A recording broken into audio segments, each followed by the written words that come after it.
Eastern part of India continues to face the outbreak of encephalitis. Assam is also bracing for a possible epidemic. More than 350 people have died of Japanese encephalitis and acute encephalitis syndrome in the state alone.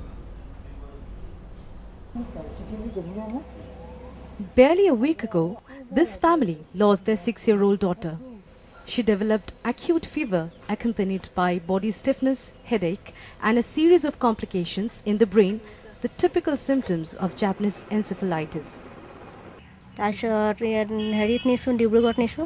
Dibrugarh নিয়া সময়তে আমরা হাত ভৰিবোৰ এনেকে কৰি টান কৰি দিয়ে আৰু ভৰিগিৰা ফিট কৰি দিয়ে আৰু এই বস্তু দুটা এনেকে কৰি উঠি গৈছিল মাটা তাই আৰু টান হৈ গৈছে মানুহটো 21 districts in the state are grappling with what has now reached epidemic proportions.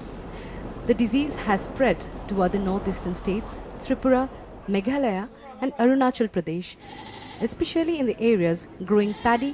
The stagnant waters are breeding ground for the mosquito.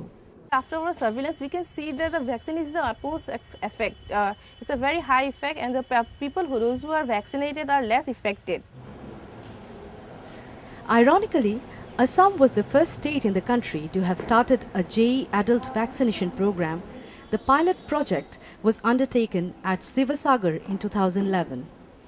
The drive, however, failed. For 2 consecutive years after initiating the pilot project, there were no vaccination. Doctors attribute this to the dearth of vaccine supplies since this rare vaccine is produced in China and the demand was more than supply. Assam has lost 1,600 lives to encephalitis since 2008. Sivasagar district has been the worst affected. This time around, the district has seen over 45 deaths. This time, the virus has spread to several districts of Lower Assam. In 2013, the Assam government got 910.4 crores from the National Health Mission, of which 57.41 crores were for vector-borne diseases. The lion's share of this amount was supposed to be spent to prevent encephalitis outbreak.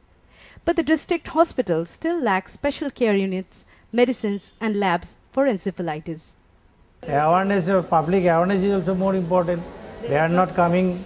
They not take this matter as a serious. But now, day by day, this disease become more vulnerable. The government should take measures for your publicity awareness to the public.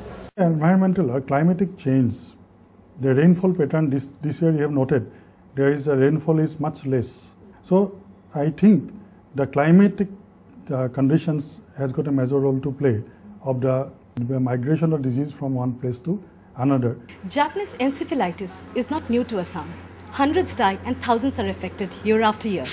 While research and efforts continue to remain half-baked, the disease continues to spread to newer zones, leaving thousands of people perennially terrified. With camera person Sanjay Chakrabarti in Dibrugarh, Urmi Bhattacharjee for NDTV.